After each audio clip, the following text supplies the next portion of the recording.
सचिता सुभाषराव अष्टेकर, वर्ग 7वा, महात्मा फुले हायस्कूल, बाबानगर, नांदेड या शाळेतून अर्थात गुरु गोविंद सिंगांच्या पदस्पर्शाने पावन पवित्र झालेल्या नांदेडच्या मातीतून आले आणि विषय ठेवते आहे नदी माझी माय महापूर पाय काय.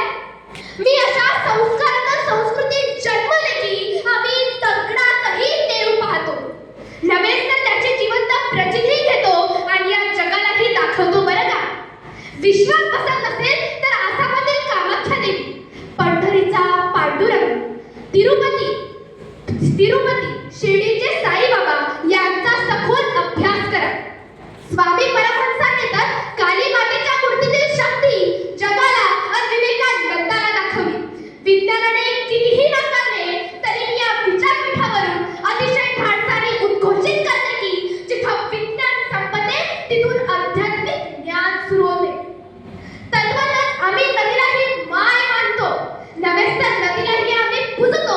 एवढी विचारांची विशालता आमच्या धर्मात, कर्मात, श्रमात आणि वर्तनातही उतरते मित्रांनो. अरे आग, तेज, हवा, पाणी हीच आमची जननी असे मी नाही सांगत तर विज्ञानच सांगते.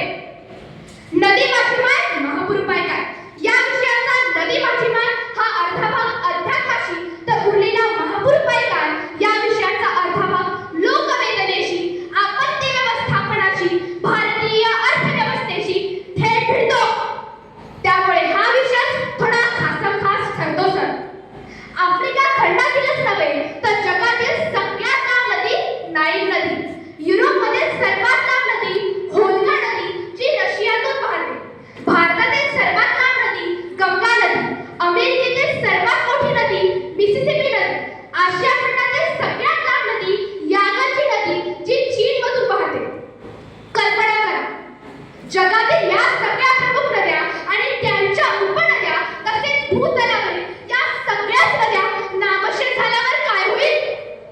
काय होईल म्हणजे हाहाकार माजेल. माणसं, प्राणी, पशु, पक्षी, वृक्ष, वेली, शेती, भाती वाईट पद्धतीने प्रभावित होतील.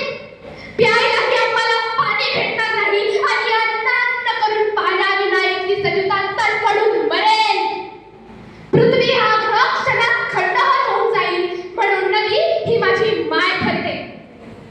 कधी काही भगवान बुद्धालाही खरंच मला बुद्धत्व भेटले का याचा संदेह उत्पन्न झाला होता. तेव्हा पात्र हातात घेऊन निरंजना नदीला उद्देशून तथागत म्हणाले, जर मला खरेच बुद्धत्व प्राप्त झाले असेल तर हे पात्र प्रवाहाच्या विरुद्ध दिशेला वाहत जाईल.